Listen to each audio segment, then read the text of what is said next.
So we're reaching the end of our journey together as we prep for Season 7, the last and final season of the Clone Wars. The series has only gotten better and better, and we've fallen in love with these characters. And we've just come off of what I think could have capped off the series and everybody would have been fine with. And now we're going into learning more about Order 66 and the Fives arc, is what we call it. And it's going to take us right to the end, where we learn more about Yoda and the Force and the Jedi and the situation they find themselves in. So stick around and we'll talk about it.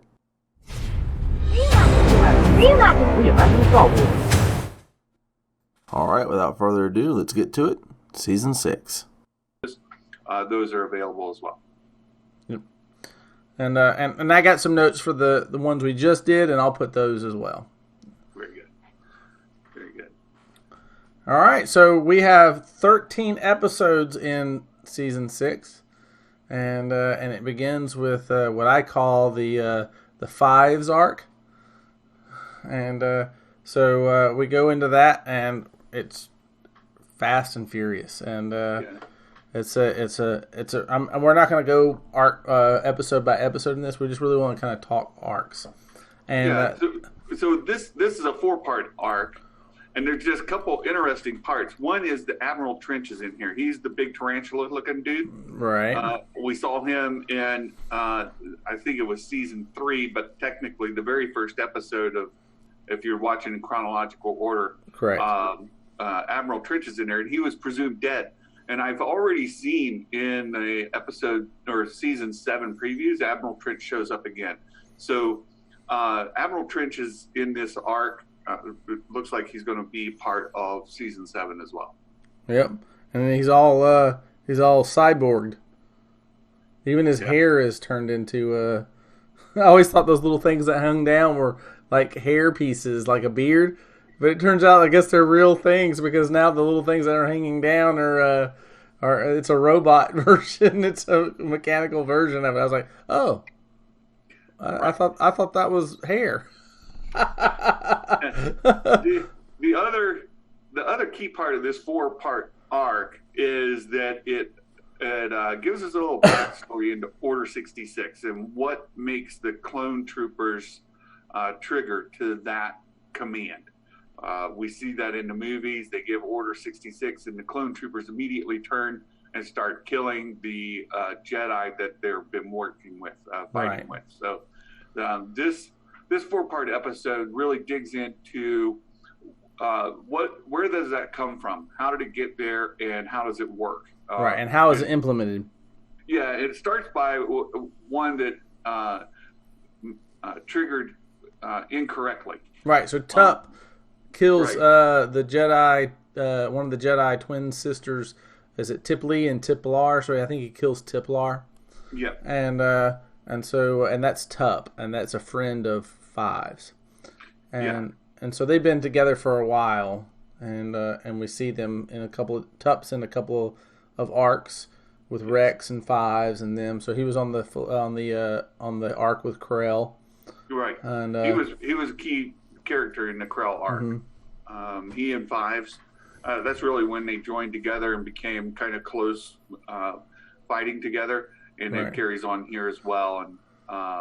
And Tup was the one that was with Dogma and didn't stop Dogma from wanting to report. That was Tup. Right, and here his Order 66 chip, if you will, the implant that's in their brain, it goes haywire. Yep. And he instantly starts like, good soldiers obey orders, right? Yep. And he kills the Jedi that he's with, and everybody freaks out like, whoa, what happened there? And quickly they try to get to the bottom of it, and they send him back to Kamino. Yeah. And Fives goes along with him. Yeah, and they want to go back to the clone factory, right, and find out what's going on with Kaminoans. And the Kaminoans are then desperately trying to keep the secret from getting out. Right. they know what's going on. They instantly know what's going on, and they're reporting back to Palpatine due to the issue in secret, and they're trying to execute. They're going to humanely euthanize or whatever the clone, Right. so that they can do an autopsy, right? Tough. And Fives is trying to stop that from happening and find out what is really at the root of it, because he can sense that something's going wrong. Right. Yeah, the logic doesn't make sense. You try to save your patient, not try to kill the patient and do an autopsy. Right. And Shaq T is the Jedi who's overseeing this. Shaq T before was over the clone training. Right. We saw she was involved when the Domino Squad was going through their training. And here again, now she's on Camino. That training was probably on Camino as well, but here she's over the clone factory. Right. And she's kind of leading this investigation. And Shaq T is at odds with the Kaminoan, and her name is Nala Se. Right, so Nala Se is like the lead Kaminoan in charge of finding out what's going on, and she's reporting back to Palpatine. And Shaq T is trying to find out what's going on. She wants to report back to the Jedi Council. So they're constantly at odds and trying to exert authority over one another. Right. And and of course, we know there's machinations on in the background, and of course there's a duplicitous behavior between them too. But I mean, the main thrust of this whole thing is Fives is trying to get to the bottom of it, especially after Tups dies, after they remove his chip. Yep. So Tups or Fives wants to convinces a medical droid, to scan Tups with the atomic scan, and then convinces him to remove the biochip. And they discover there's this biochip that's degrading, and that has caused this problem in Tups. And so then they this leads them to track down whether he has one, and then discovering he does the scan and has his removed. And then that leads them to, that's an inhibitor chip to keep you from being aggressive and to make you follow orders, which is actually true. That's not an untrue statement. It is to make them follow orders. And you can see that the one in Tup that they removed is corroded. It's it's decayed. It looks a lot like if you've ever had a fuse trip. Or like a car fuse that blows, and you pull it out and it's all blackened and the wires are broken. Right. It looks a lot like that, right? Yeah, very much so. But this is a biochip. It's built with cells. So basically they took different cells and built this into their brains. And the fuse is blown, so to speak, right? And the interesting part, and it happened in the first episode and in the last episode here, is that when Tup has that removed, he says the nightmare is gone, right? That dream, the mission that's in their dreams that they all have, the nightmare, it's gone. Right. And he passes. Right. And then when Fives has his chip removed, he experiences this as well and says, hey, the nightmare, the dream, it's gone. Right. And it's a dream that all clones know. They don't ever talk about it. Right. I'm not even sure they talk about it among themselves, but it seems like they all know about it. But when they say the dream, you know what I mean. Right. There's this acknowledgement that, we know what that dream is, and they all share the same dream. So this biochip is definitely having. Yeah, it's definitely prepping their subconscious for the day that it comes. When they need to be obedient, absolutely. Right. And the difference is when Fives has his chip removed, he doesn't die. Right. But then he becomes obsessed, and he appears to be like off balanced, and that is assisted by a drug that the Kaminoan Nala-Se injects into Fives secretly. Right. And so Fives is a little paranoid. Right. He's coming across. Oh, it's clearly a drug to make him more aggressive and paranoid than he would be normally. Yeah, he comes across unhinged, and it supports their story that the inhibitor chip has been removed, and that's a bad thing. Right.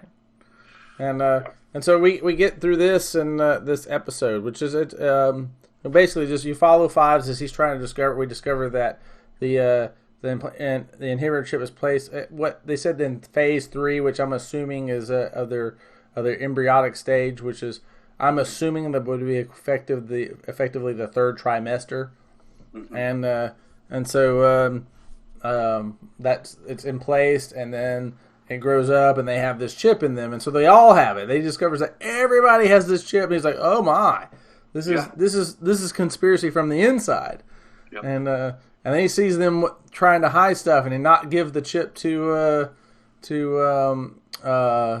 the Jedi. What's her name? Help me out. Shakti. Yeah, right. Shakti, and so not giving it to there. So he sees this duplicitous action currently always happening. And then, of course, he goes into with the Chancellor, and the Chancellor tells him everything. Right.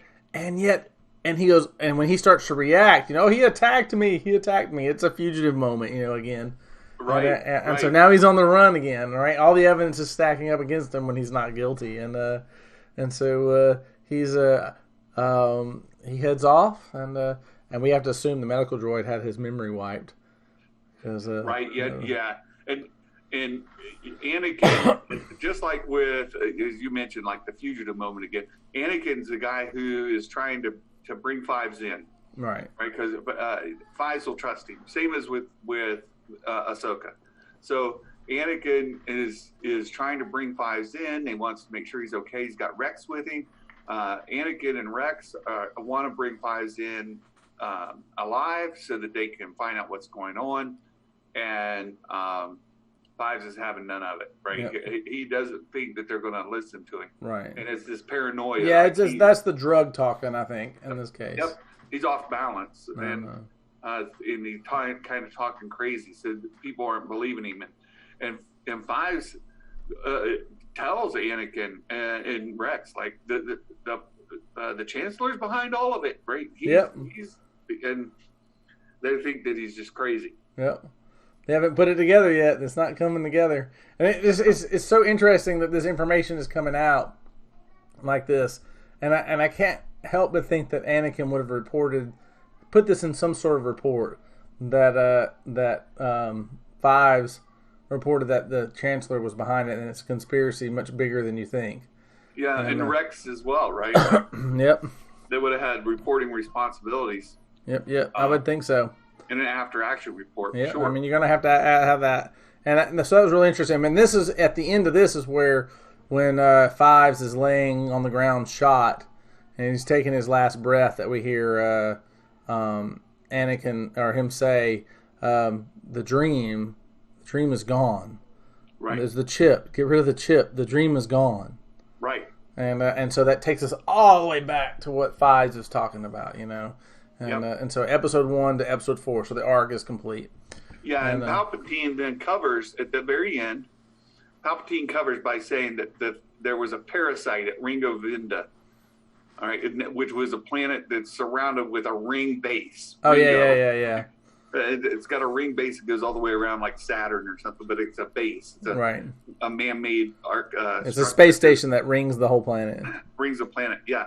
And that there was a parasite that got there that caused that chip to go wrong, and that Tup and Fives were affected by it, and that now it's been isolated and everything's fine. Right, and that they're going to create a vaccination or whatever for inoculation. That's what they use for the rest of the clones. And so that was that one, and it was interesting because Fives was taken by his personal doctor, he said, and further examined. So I think that leads us to where we're going to end up. So this is actually important. So they'll be followed up on, I think, in the first arc, Bad Batch. So we're going to see this first arc get followed up by Bad Batch.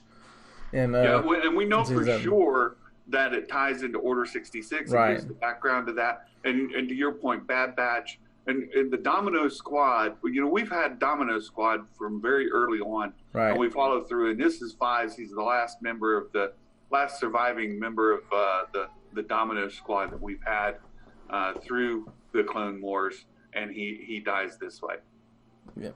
And so, to all appearances, Fives is now gone. He takes his last breath, leaving Rex and Anakin over him, holding him, and he says the dream is gone. And all the clones around there were a bunch of clones that were involved in that incident. Right. And they all heard Fives talk about that nightmare being gone. Right. And you could tell it impacted all of them. Yep. Yeah. They all knew what he was talking about. Anakin may not have, but all the clones did. Yep, they all did. Yeah. And and that leads us into the next couple of videos. There's a 3-parter. And right. And that's with Clovis and the banking clan. And the banking clan. And I kind of mentioned that in the last video when we talked about Cato Neomoidia.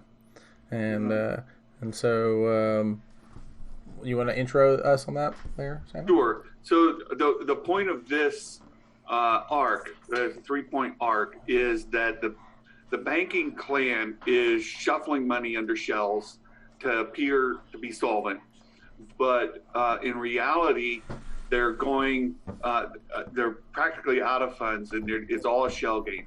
They're hiding money in under one shell to cover for another, and just moving the money back and forth. And Clovis, who was Padme's first boyfriend before Anakin, Clovis is involved with that banking clan. We learned that he was raised by Muns, who are the species that run the banking clan. So we learned that Clovis was raised by Muns, that his family were servants of Muns. His father was killed, and then Clovis was raised. And so that's why he has such a strong connection to the banking clan, and why he sort of has this inside information. Right. So Clovis reveals that information to Padme, and they come up with a plot to pull the information out of the banking clan system to reveal that to the Republic, to stop the banking clan from having more influence. Yeah. So I mean, basically the leaders that are in the banking clan that are currently on the board are corrupt. They're stealing the money, so they're embezzling money from the banks, and we see that this is all under the control of Dooku, because he's in contact with one of the lead people. And he basically sets them up to fail as they get that information, and so that information is eventually handed over to Clovis. So right. Before we go any further, Vega has a announcement that she wants to make.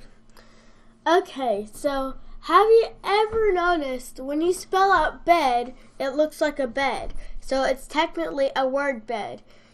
You can spell it on your computer or phone, and you totally agree with me. Absolutely. When it's in lowercase. When it's in lowercase. Yeah. Lowercase. Yeah. That's right. Yeah. And that's I guess cool. That is pretty cool. So anything else you want to announce? So is that your commercial announcement? You know the mom one too, right? No, I've never heard that one. The mom one? Oh, you turn mom upside down? What's it spell? Oh, it's wow. Wow. That's right. I got homework to do. All right. Okay. Well, you go do your homework. Commercial break over. Bye-bye. Okay. I'm going to go snack. That's good.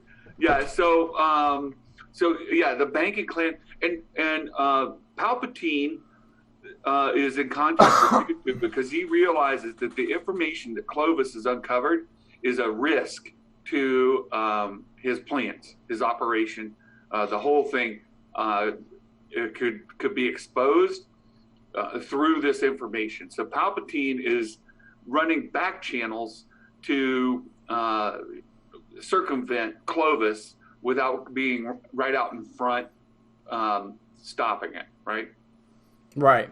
And so so we're seeing this whole thing play out, and so we find as we get to see the back scenes in this, and we get to see Dooku and Sidious, or Tyrannus and Sidious plan their whole thing to take out the leadership, the board of directors of the banking clan, and as the hero put Clovis in charge, and as Clovis reveals this whole thing, and then of course then use this information to blackmail him, and then lead an invasion and make him look like he's a separatist sympathizer or on the separatist side. And then ultimately what happened... Go ahead. Yeah, here's another case of a double cross, right? Right. Yeah, I mean, the crooks always get crooked. Yeah, exactly. So Palpatine puts Clovis in power only to double crossing and take him out. Yep. And so and so they do this, and the whole point of this is to lead to Dooku invading the banking clan. What was the name of the planet? I can't remember. Well, it's not important really. Yeah. But they basically invade the planet that the banks are on. Yeah, Scipio. Scipio, yeah. And so they invade Scipio, and this course leads to an emergency powers act where they send a fleet to liberate Scipio. And in the course of that, the Chancellor says it's too important to let Scipio fall into the Separatist hands, and so therefore they can't stay neutral. And now the banking clans will fall under the powers will fall under Chancellor Palpatine. Right, and he gives that same speech that he did when he took the role of Supreme Chancellor. That as soon as the war is over, then I'll return control back. Right. But ultimately, what we pointed out earlier that Cato Neo Mordio seemed like it was kind of falling into the same sway, and that the arc that played out here is very similar to what was playing out there. And so I think the Chancellor was using that planet, like if we think of them as the Teamster Union, or the ones that control all the shipping inside the galaxy to some degree or another. Then taking them over means you control all the passage and shipping of goods in the galaxy. So they are, by taking Cato Neo Mordio, he brings that under his control, and then by taking the powers of Scipio and the bank, he has a central bank that's now under his control. So now he controls all the money in the Republic, in the galaxy. That's right, and so that's the outcome of it, is that Palpatine ends up head of the banking clan, because he had to remove Clovis, and the banking clan, the Muns, turn everything over to Palpatine willingly. So that works out. There's a subplot that goes underneath here where, of course, Padme has this prior relationship with Clovis, and Anakin comes in. Anakin is extremely protective of Padme when it comes to Clovis. Yep. And and jealous and borderline. Well, I don't want to say borderline. He acts very controlling. Oh, very controlling. And Padme and Anakin are married at this point, but there's a scene in there where where Clovis is going to kiss Padme against her will. Right? He's got hold of her and he's going to kiss her, and she's saying no. And Anakin walks in, and a big fight happens. But as a result of the fight, Padme basically has a separation with Anakin. Says this marriage isn't working, and we need to take a break. And so as a result of this, their marriage through these episodes, I think it resolves sort of at the end, but through these episodes, their marriage, they're on a hiatus. They're split, and at the end, Anakin has to save Padme and Clovis as they're getting ready to fall off this precipice, and Clovis realizes that can't happen, so he sacrifices himself, lets go of Anakin, and falls to his death. Anakin's allow him able to save Padme. Save Padme, and she then embraces him. But this was definitely a crisis moment in their marriage, Right. and for at least a while, they were separated. Right. I mean, I think the main thing was I heard in that was we can't live like a normal married couple. We're not married, is kind of how she says it. Yeah. And that a relationship built on a lie will never succeed.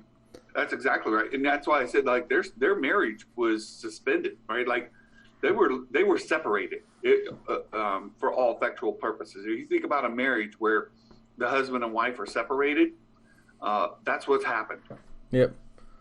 And Anakin departs, and you can see the worry and he's upset. I mean, the sadness in his face when it happens. And he does let it happen, though. He doesn't fight it. All right. Well, right. That's to his credit, actually. Yeah, when she calls it off and says, "Hey, this marriage is, we're now separated," basically. He doesn't fight it. It's also interesting that Yoda has a confrontation with Anakin and tells him straight up, like, you need to guard your emotions. Yep. Well, so does Obi-Wan in that whole thing where he says, hey. I sense there's a lot of turmoil in you when it comes to Clovis and Padme, and we all have these feelings. And I think that I've had feelings for Satine, but your dedication is to the Jedi Order, not to your feelings. Yeah, and so you got to get those emotions under control. That speech with Anakin and Obi-Wan is actually a very, very good. Like you can find that speech extracted.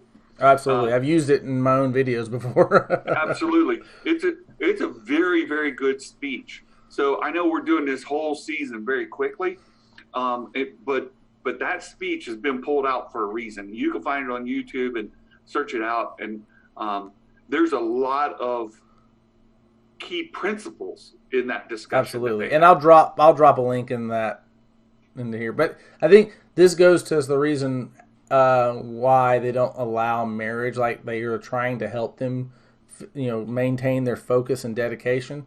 Where marriage is distracting. If you're married and you have kids, you cannot dedicate yourself 100% to something if you're distracted by other things. And this is just true in life. Like I had when as an officer in the military, I had a platoon sergeant of mine who said to me, he said, "Sir, you can be a good soldier or a good husband, but you can't be both."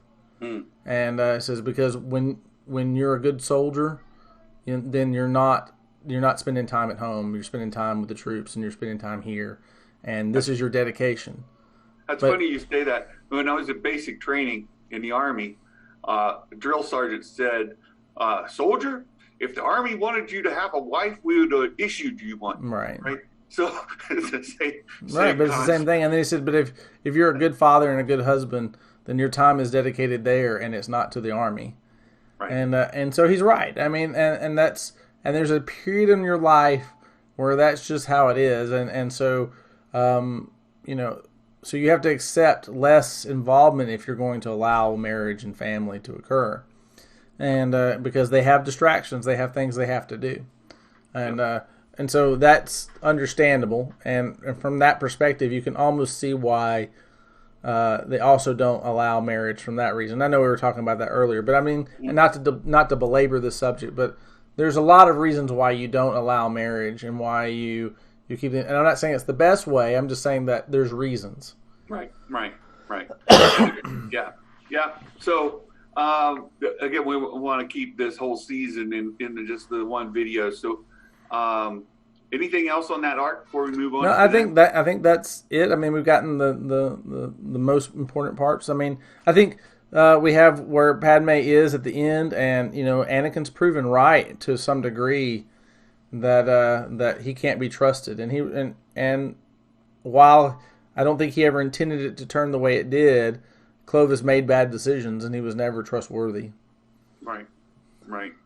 And I think at the end we see that Padme and Anakin are reconciled to a degree, right? Just through the loss of Clovis in that grief that Padme has to, Right. to go through. I mean, she didn't have a love for Clovis. She never trusted him, but that became a breaking point for her and Anakin. And with Clovis falling to his death there and Anakin saving them, then she turned to him for comfort. And, Right. and I believe there's some amount of reconciliation. Yeah, the point of contention is gone. Yeah. I mean, the main thing was, I don't like Clovis. You're getting too close to Clovis. I know you had a relationship with him, and you're trusting somebody that is untrustworthy. And, of course, and he wants to have affections with you, and you're not, because I know that our marriage is in hiding, you won't stop it. Yeah. Well, and there was a bigger issue, though, as you mentioned earlier, though. Like, Padme realized, like, this marriage isn't working as a whole, right? The secret that we have as a whole isn't working. Like, I mean, if it was known that he was married to her, like, people wouldn't advance on her. I mean, they just wouldn't.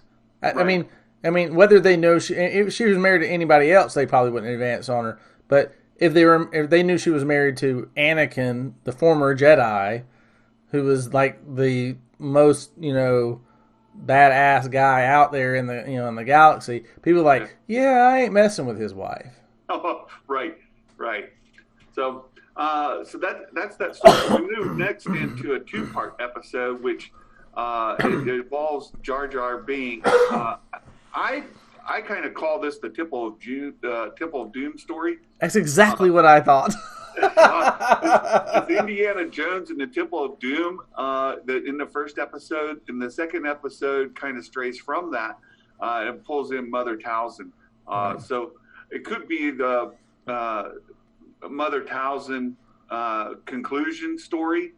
This ends her story through this, and I know we're giving away a big part of the story here, but the first half of the story, Mace and Jar Jar go to Bardada, and the Bardoans, and the people there have a extreme mistrust and a division with the Jedi. Right, because the Jedi are people thieves. They're people traffickers. Yeah, they steal children and don't return them, right? Like, that's how they view the Jedi, and there's a huge distrust.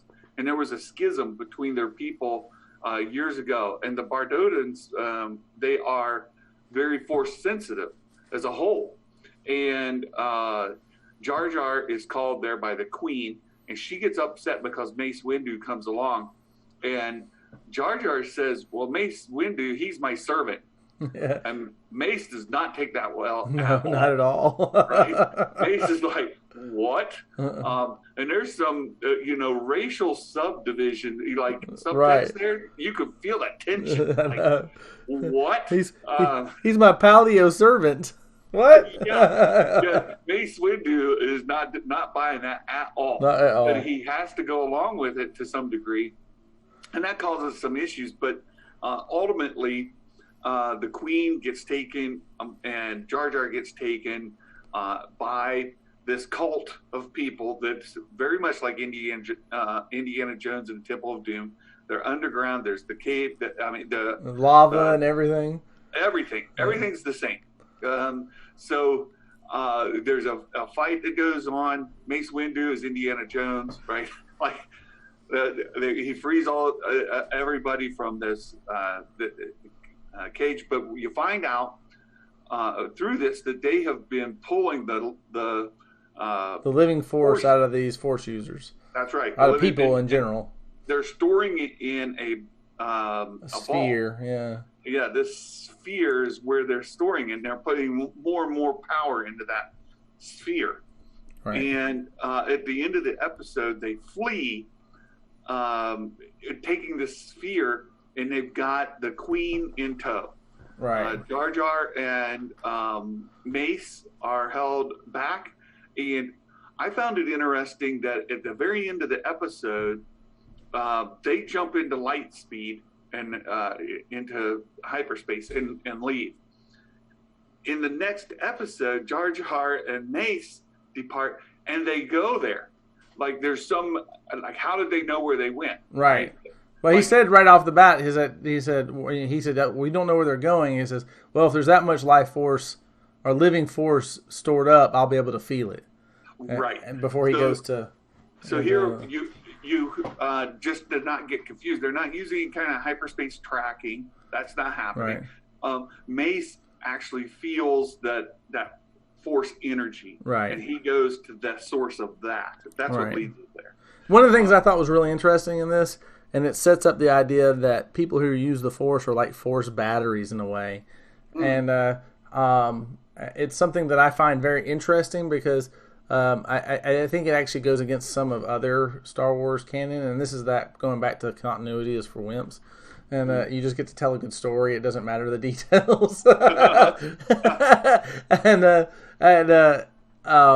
So it's just really interesting because Jar Jar makes the statement. He goes. I'm not a Bombad Force user, and to which he says every living thing has the Force in it. Even your little bit will contribute to the sum of it all. Right. And so we have this distinction that one, we all are made of have the Force within us, but there are others that have bigger battery stores.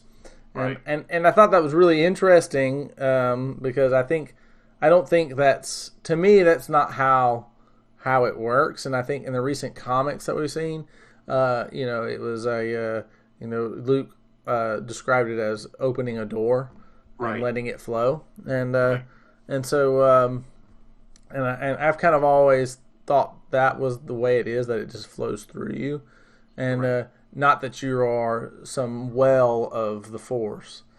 Yeah, if you wanted to think of it that way, like you said, I was going to bring up that comic as well, that where Luke is talking about the size of the opening of the door, right? So there's the two students, and the one girl says, well, it's unfair that Ben can have so much power without any work, and if she's working a lot, then she has very little power.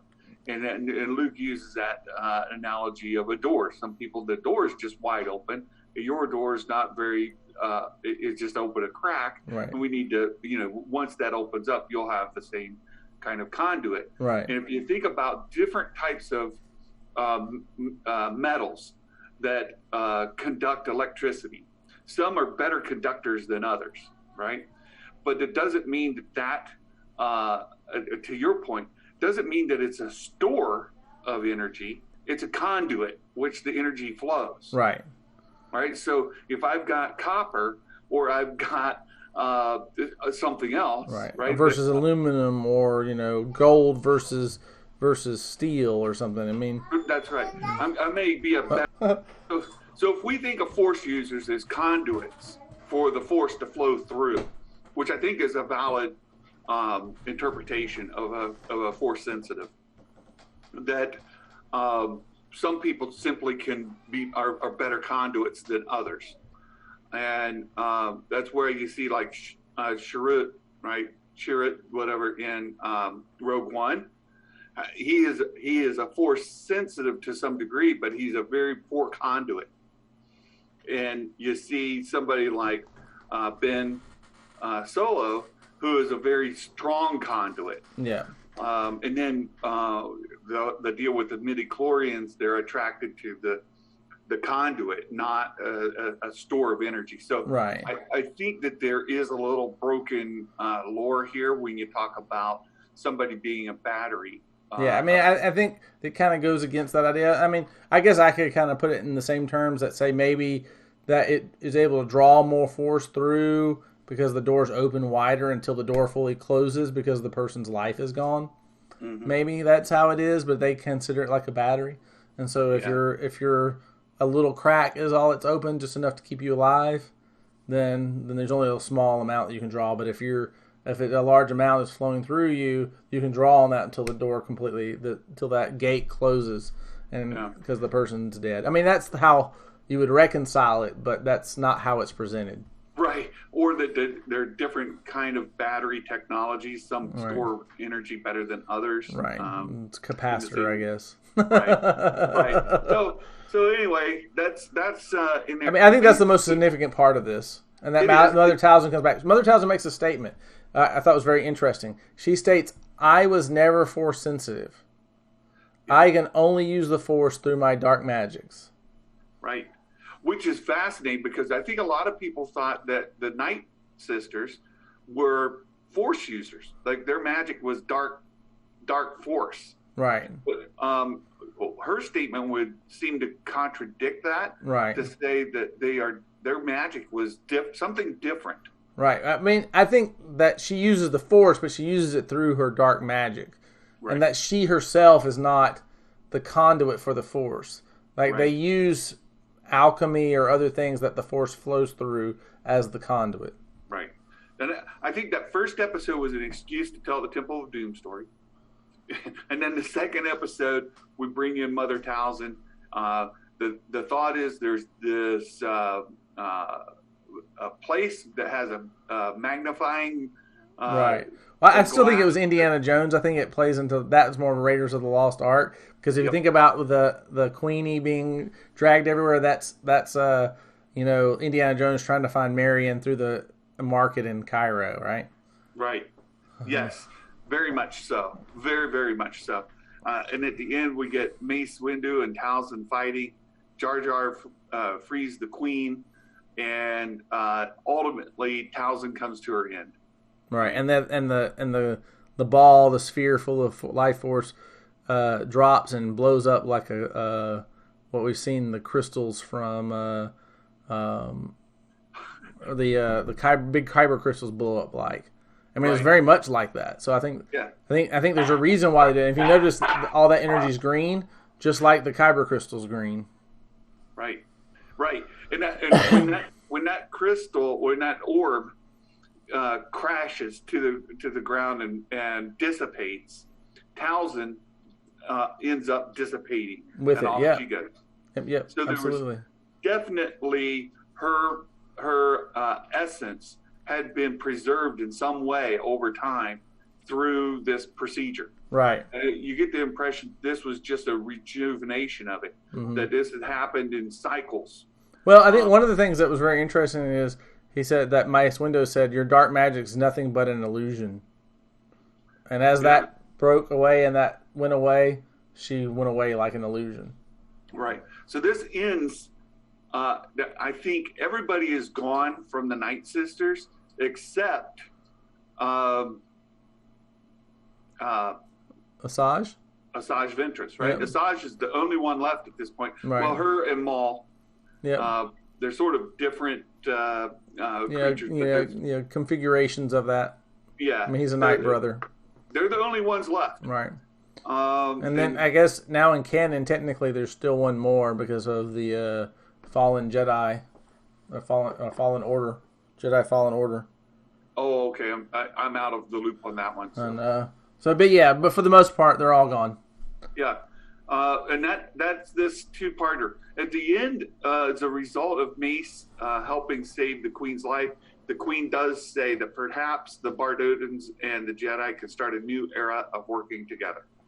Yeah. And these are very Force-sensitive people, and it raises an interesting question about the future of them being involved with. So now we need to see a Bardotan in future Star Wars, right? Yeah, I would expect as a Jedi.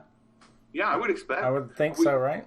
We haven't seen them yet, but it certainly leaves that open. We should, because they're all seem to be fairly Force sensitive. I agree. I agree. We should. And then the season ends with a 4-part episode.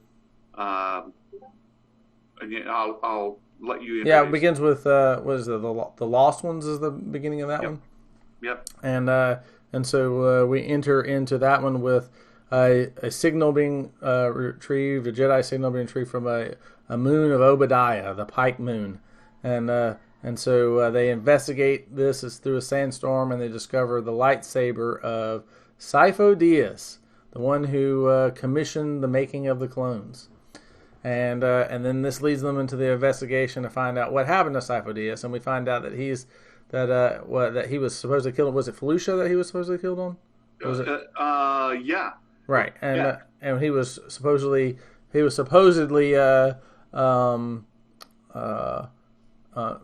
trying to negotiate a peace between tribal factions. Right. with the Pikes, and Silman, who was Dooku's assistant, right? Was it Dooku? No, it was Valoran's assistant. So they find out that really what was going on was that Valorum had sent Sifo Dyas and Silman on a mission to quell the imbalance going on in the lower levels of Coruscant, because the Pikes were in the process of gathering control of the spice trade. Right. And so he needed some peace. I gotta take a break here right quick. Okay. Hey, mommy. I don't have a dinner. You want to go get some pizza and get some? Okay, I'll put an order in, and I'll order wings because I can only eat wings. Okay, I'll do that. All right, love you. Bye. All right, so I'll cut that out. Yeah. Right. But yeah, so we have Silman is the personal assistant to Valorum, and who was the thing. But the reason why they can't figure out what's going on with Sifo Dyas is because his records are sealed by the Chancellor. Right. And which was really amazing because they went to Sidious over it. Not Sidious, but Palpatine. Sorry, he's not in the Sidious role at that point. They go to Palpatine, and Palpatine says, well, that's before my time. As if he could not have unlocked the seal on it. You know, he absolutely could have. But instead he sends him, he goes, and it was very interesting, because when he says, well, what did you find out? He goes, well, it was the usual. I was redirected to someone else. Yeah. Well, it's Palpatine delaying, because this sort of panicked him, right? Right. Palpatine contacts Dooku and says, "You had the responsibility to keep this thing sealed. It was supposedly settled, and now things are coming to light. You got to go take care of this right now." And Palpatine's actually a bit worried here. It's probably the most worried. I mean, he was concerned before, but in this case, with the banking clan thing, Palpatine was concerned.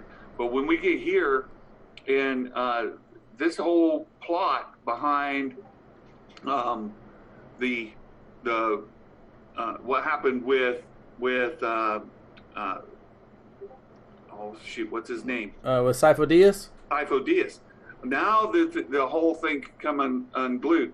So we've had now the case where the banking clan nearly revealed part of his plan. We had the Order 66 chip discovered, nearly unveiled his plan there, and now we're going back to Sifo Dyas, and that could unveil his plan. So this whole season has basically been Palpatine trying to plug holes. Right. I mean, and we're on the verge of having his plan completely come unraveled. Yep. And so, I mean, we're there. So, I mean, ultimately go through, Dooku's got to seal all this stuff, and he goes and he does kill everybody that's associated with it, but he still reveals the beans. He said, I told you everything on Geonosis, Kenobi. Right. You know, this is no mystery. I told you everything. Yeah. And so he's like spilling the beans right in the middle of the fight. Hey, listen, I told you. You could have done something about this then. And so and so this information then goes back to the council, and what does the council do? We need to suppress this information. Yeah. Because if we do this, we will undermine the confidence in the war.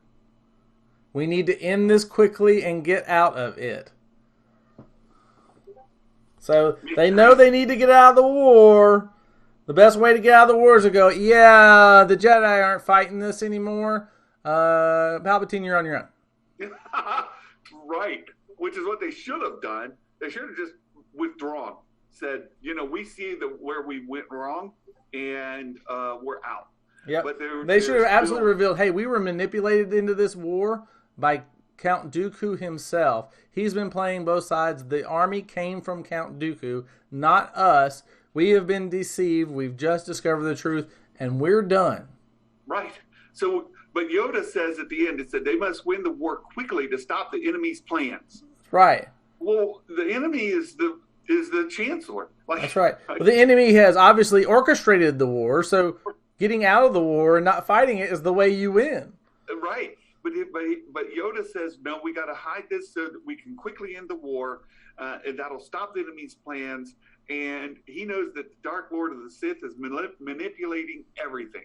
But, I mean, Yoda comes right out and says all of that, right? And they even say right in the beginning, I think it's actually Ki-Adi-Mundi who says it, says, I think we have to consider that Count Dooku is the apprentice.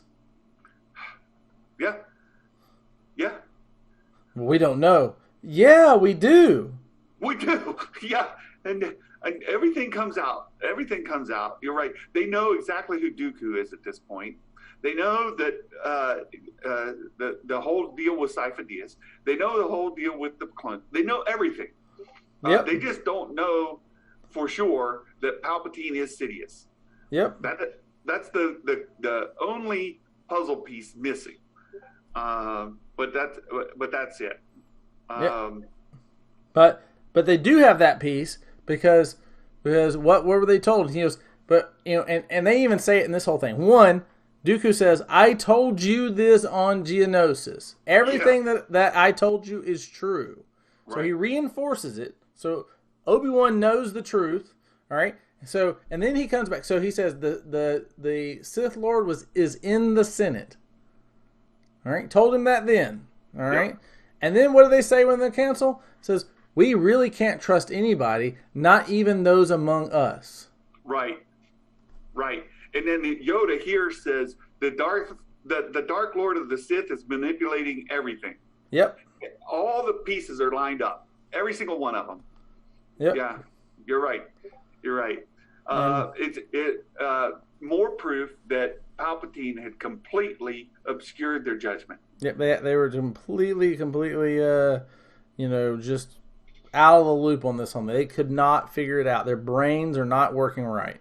Yep. And they've been blinded to the Force. They're not relying on the Force for thing. And it's so. And when and this leads into the next part where they start to go, where Yoda's going. You know what? I think I know the problem. We haven't been turned into the Force.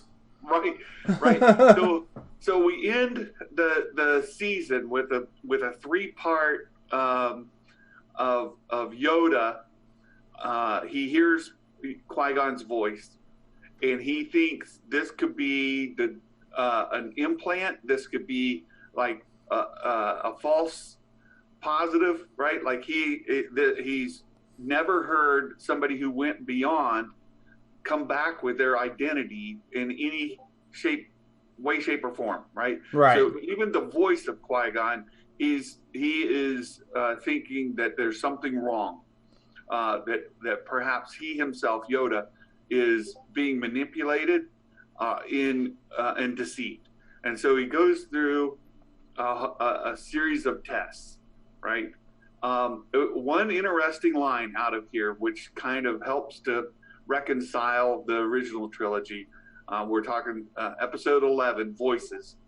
Obi-Wan says, all of us have apprenticed to Master Yoda. Right. So there's that line that says, Yoda was my master, and then you go back to the prequels and Qui-Gon was his master. Well, here Obi-Wan throws out the line, all of us have apprenticed to Master Yoda. That helps solve that. But they introduce another plot hole here, and it made me crazy. So I put a note down. R2-D2 takes Yoda to Dagobah. Yeah. This isn't R2's first go-around to Dagobah. R2 knows who Yoda is, and he knows what Dagobah is. And when he takes Luke back to Dagobah, and he sees Yoda, well, he knows who Yoda is, and he knows what Dagobah is. And when Yoda takes the candy from R2 and he has this fight, I'm like, well, wait a second. Now you've thrown a whole monkey wrench into that whole thing, right? Makes me crazy. No, absolutely. I mean, and of course he's always interacted with Yoda prior to this. It's not like he didn't know about it. So this whole idea that he didn't know who Yoda was, and that we have this interaction on Dagobah it's always mind-boggling. Yeah. But the way that I've always reconciled that is that Yoda was dead. And so if Yoda's dead and it's all in his mind, then he sees all this stuff floating. And it's amazing how killing off characters and having them be ghosts reconciles everything. Actually, I'll put the link to could Yoda be dead the whole entire time link. There's just a good video on it, and if you see that, you're gonna be like, oh yeah, you know what? Yeah, it makes sense. It just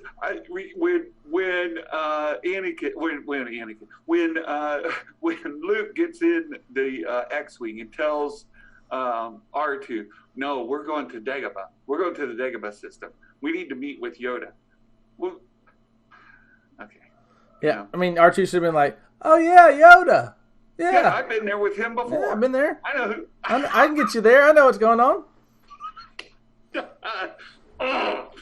And then when we get our little confrontation with the whole thing, he should have been like, oh, by the way, this is Yoda. Exactly. Hey, Yoda, you hungry? Here, I got some candy for you. Yeah. Instead of fighting with him over a lamp. Right. Whack, whack, whack, whack. Right when Yoda's whacking R2. Mine. That's right. I mean, you're like, so in hindsight, you're like, that should have never happened, but it did. Yeah. Again, things that make me crazy. With the continuities for wimps. So anyway, all of that's in episode 11, voices, and Yoda is going to figure out what's going on with this Qui-Gon thing, right? Right. And I actually think there's some pretty cool lore here as we go on to Dagobah.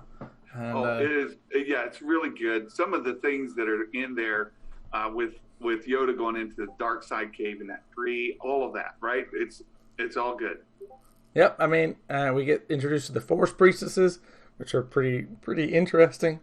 We see this whole separation. Yoda goes to Morban in the course of this video, and we have Darth Bane entered as canon, which is he's pretty scary in that. I don't remember him looking like that in the EU. I kind of like him better in this than I ever liked him in the EU, but we don't have a lot of detail on him, so I don't know. But I mean, he's definitely introduced, and Yoda knows who he is. Yes, which was interesting. Like, how do you know who this guy is? Right. Exactly. That's the kind of stuff that just makes you crazy, and you have to just say, well, it's Star Wars. That's how, at the end of the day, I'm like, you know what? It's Star Wars. We have these inconsistencies that happen. Maybe I shouldn't excuse it so easily. It's Project Luminous. We're about to have it explained. Yeah. I have come to a point where these plot holes and issues that come up, I just have to let them go. Because, the whole R2 and Yoda on Dagobah just adds to more of the problems. And I just have to say, you know what? Just enjoy it. Enjoy it for Star Wars. And don't let that tie in back to... it's a different R2. R2 had his memory wiped. He doesn't because... I know. Why don't they even wipe his memory? I mean, if they had just wiped his memory, it would have solved everything. Yeah, but anyhow. I mean, everything. If they just said, wipe the two droids' memories. Yeah. Done. And it had happened, right? But we know that didn't happen because the whole story is being told by R2. But that's not necessary. So you just say you wipe. One, it eliminates that possibility, but sure, it solves the continuity issue. But actually, if you look at it being told by R2, of course R2 puts himself in every situation because he's telling the story. Well, okay. That's the only way you reconcile that. Oh, I knew the whole time. Whatever. Sure. Whatever. But I yeah, just so don't- we get some really good bits in this, and but ultimately, I think Yoda comes to the conclusion that the Jedi Order is done. Yeah, yeah, he does. He That's what happens through the 4-part. So so it's a 4-part, but there's a 3-part within the 4, right? So all 4 of them tie together from the Lost one through, but it's really 11, 12, and 13 around Yoda learning about how the living force and the cosmic force, somebody from the living force can pass through to the cosmic force while maintaining their identity. And there was a quote in there that I thought was interesting. Again, in episode 11, Yoda communicates with Qui-Gon, who reveals, Qui-Gon says that he is still part of the living force.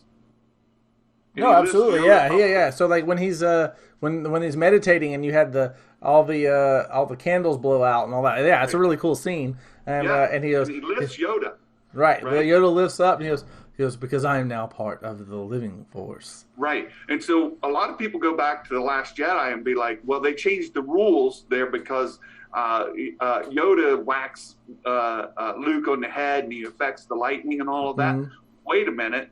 We go back all the way here. Qui-Gon Jinn says he's part of the living force. Yeah. He lifts Yoda and blows the candles, that stuff. So there is some consistency there. Yeah, I mean, I actually didn't. The reason why I do think there is some inconsistency when you stay within the movies themselves.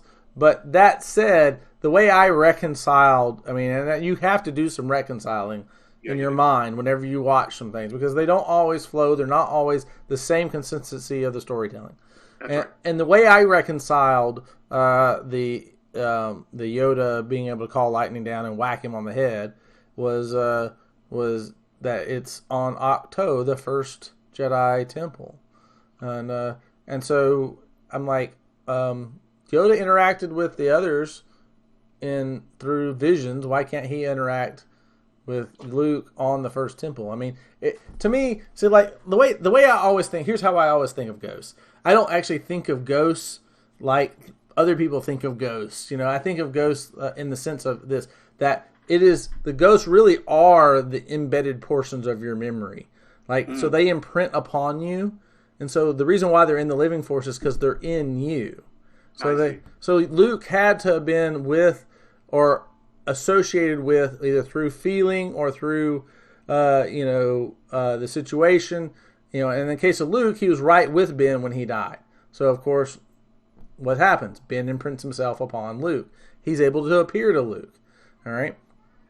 And now I know that's not completely consistent all the way through when you have the voices in the thing. But I mean, but that's how I've always thought of it. And to me, that's why it works that way. And to me, that would be a better. I mean, that's me writing it. But. I mean, it is an inconsistency, and that's why I said sometimes I just have to say, well, it's Star Wars. No, absolutely. I mean, but you have an item in The Force Awakens, and The Force Awakens lets Yoda and Ben's voice come through. I mean, I don't know why they're talking to her, but they are. Well, but here Qui-Gon says Yoda has to complete the training that he wasn't able to complete. Right. That Qui-Gon can't materialize like embodiment. Right. He does on in the episode where. Well, that's in the Mortis arc. Where he's they're in the world between worlds or wherever Mortis is. I don't know. Right. But here he tells Yoda, you have to go to the next step. Right.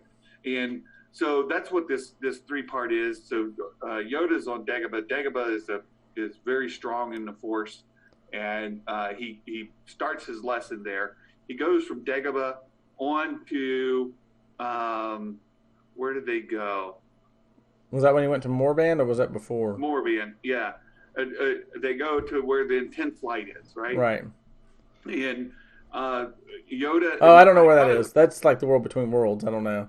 Yeah, it's a different place, right? Yeah. So they go, but I thought it was interesting that the ship that Yoda takes looks like it's a pre-TIE fighter configuration. Yeah, it's a Jedi fighter, but it has the foils.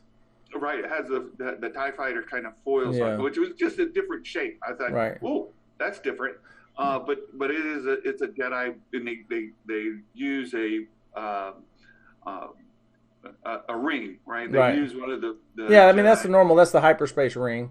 Yeah, And we've seen them use that multiple times. It's also the same ship they used in Attack of the Clones. The difference is the foils. So it's apparently an upgraded version of the Jedi fighter. Right. And so they get there, they detach from the hyperspace ring, and they're drawn into this in place of intense light. Right. The Force guides the ship into like a planetoid moon. Yeah. I think it's very similar to the way Mortis kind of played out, except now there's a crater, and Yoda goes in and he leaves R2, says you have to wait, and they go to this place where light is emitting from inside. And Yoda says that from inside the planet is where life emanates. Right. I thought that was interesting. Yeah, I mean, it's really interesting. I think that ties back, and I'm going to tie this to a line that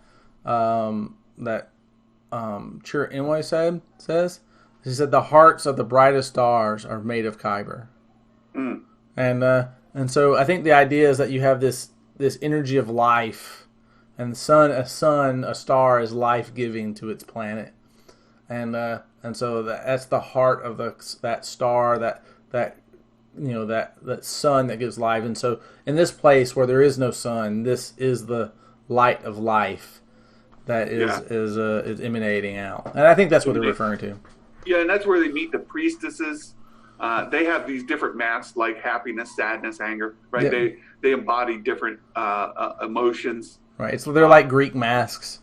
Exactly, exactly, and they have these different things. But so Yoda goes to this place, right, and he has to conquer some evil within him, and he goes through this battle with himself, which is his hubris, and he recognizes it, he conquers it, and he then takes it to another island, defeats all the other emotions. And during this, he sees the death of a bunch of Jedi and youngling, right? Like from Revenge of the Sith. Right, he sees the future. And then he also sees Ahsoka and Mace dying, right?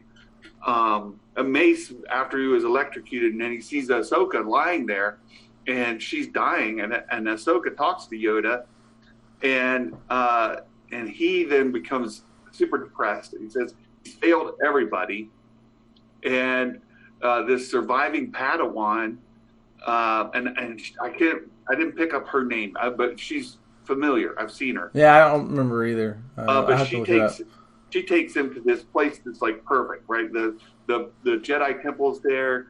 Dooku is there. Ahsoka, Qui-Gon, Obi-Wan, everybody there. They're all living peacefully. Dooku's not dark side. He's right.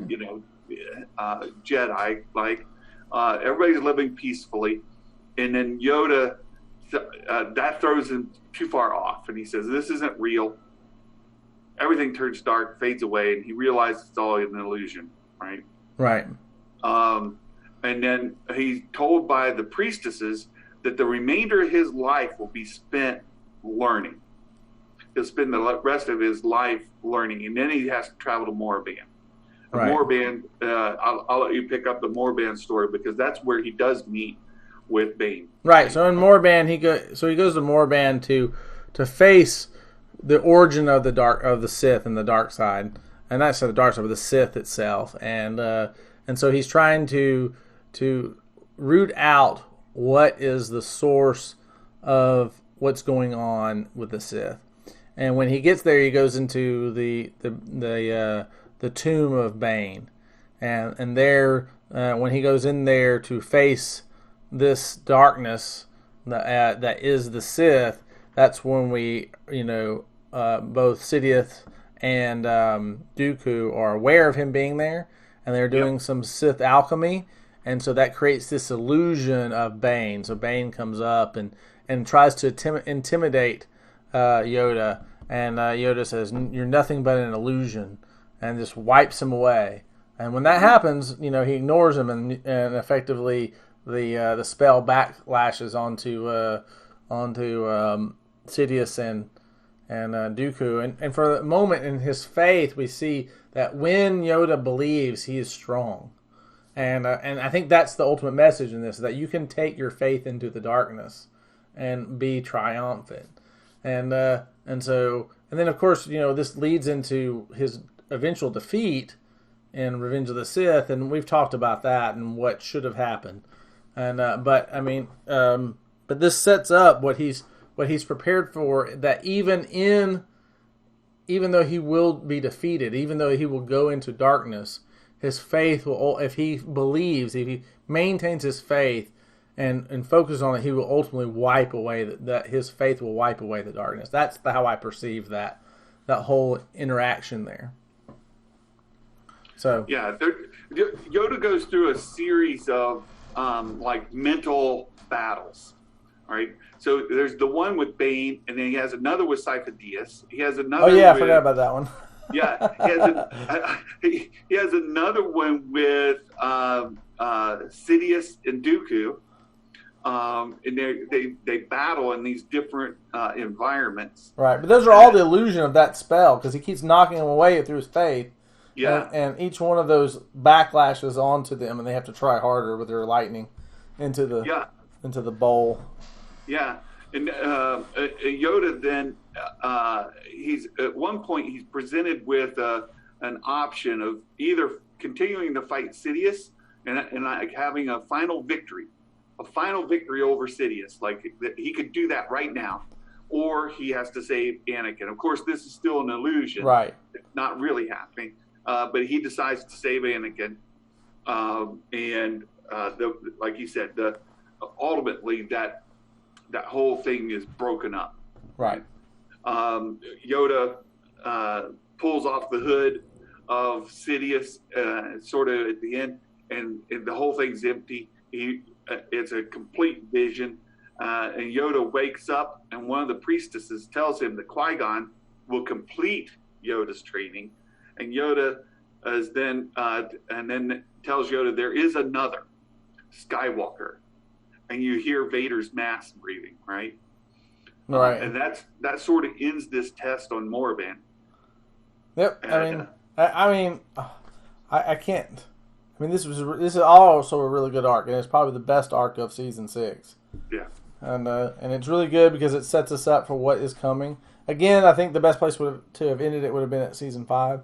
But we're getting all the pieces of Sidious having trouble juggling all of his balls, and this is true with this one. This is true back with the chip, and this was true with as he's trying. It kind of goes with what Leia said to Tarkin. The more you tighten your fingers, the more the systems will slip through your grasp. So the more you try to tighten your control, and the more things fall out of your control. Yeah, I also thought at the very end of this episode, Yoda says he speaks of a victory, not in the Clone Wars, but victory for all time. So Yoda comes back, and they're like, "What's going on?" And he's kind of vague about it, right? Right. Because everybody's concerned about what this voice was that he heard of Qui-Gon. Right. And he goes through this whole thing, and now he knows what's going on, but he doesn't really come out and just tell them. No, because they already think he's crazy. Yeah, and like you said, I think at this point Yoda's like, okay, the Jedi order is done. Like, there's nothing left. He realizes that, and he just doesn't come out and tell them. Yeah. And he says something about an ultimate victory.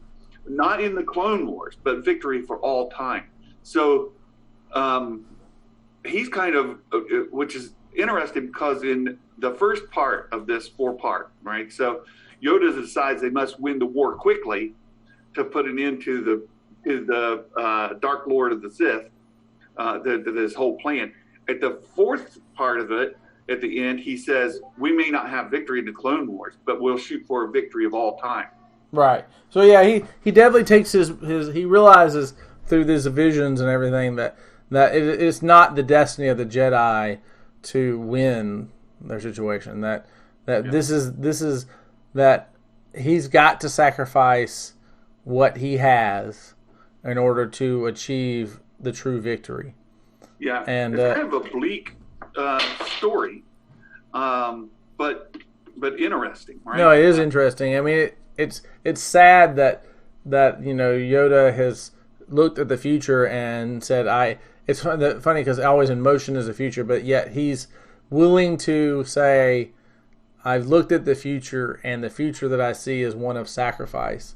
And in order to win the true victory, we must sacrifice the present. Yeah. And that means that the people that I love and protect and would love to see continue must go. Yeah. And I think that's kind of the message that Anakin couldn't accept, if we think about it. So Yoda realized that in order to have victory, that he had to let go. So and if you remember what Palpatine says it's like the Jedi are like the Sith in almost every way, and that they hold on to power, and it's the loss of power that they fear. Right? So, and that's true of the Council. They've had this power through the Republic, and they've continued to maintain that, and that's why they maintain the Republic. That's why they serve the Republic, because it serves their base of power. They have a special place of privilege within the Republic, and that privilege is what they're protecting. And their focus is off. And when their privilege really comes through the Force, not through the Republic at all. And so, so that thinking has got to be let go. So you must give up your place of privilege.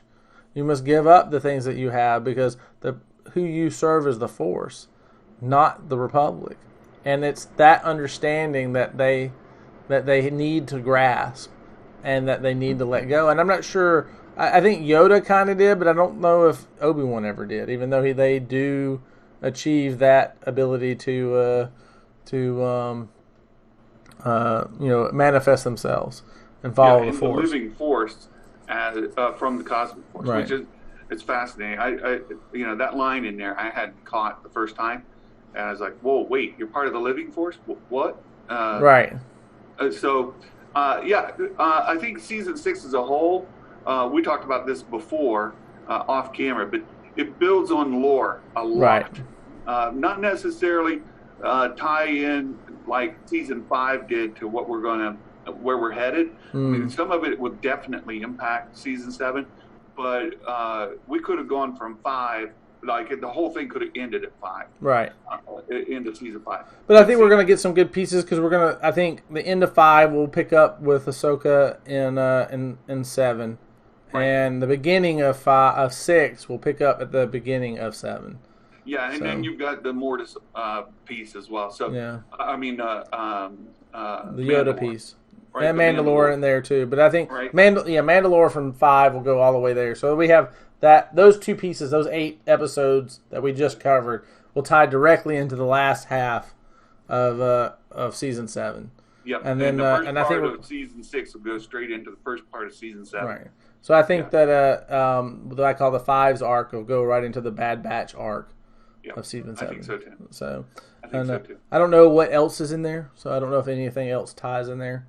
But another little tidbit. So, Ahmed Best, the voice of Jar Jar Binks in the movies, is actually the voice also of Jar Jar Binks in the season 6 episodes with Jar Jar Binks. So he did reprise his role as Jar Jar Binks, and I think that those episodes make Jar Jar very, very. I think they do him well. And one of the things I thought was very interesting was that they were wondering why the Queen loved Jar Jar so much. Oh yeah. And Yoda says, because he has the mind of a child, so innocent and trusting. Wonderful. And with that, I think this is a good place to end. That on faith and trust and innocence. Yeah, and we look forward to starting season 7 with you all here at the end of the week, and going forward. All right. May the Force be with you. Well, we really enjoyed going on this trip with you, And I hope you've enjoyed going on with us. Tomorrow, season 7 begins, and this weekend we'll try to get you out a review of the first episode of season 7. Really just want to talk about it with you. If you like this, please give us a like and subscribe, and we'll see you there.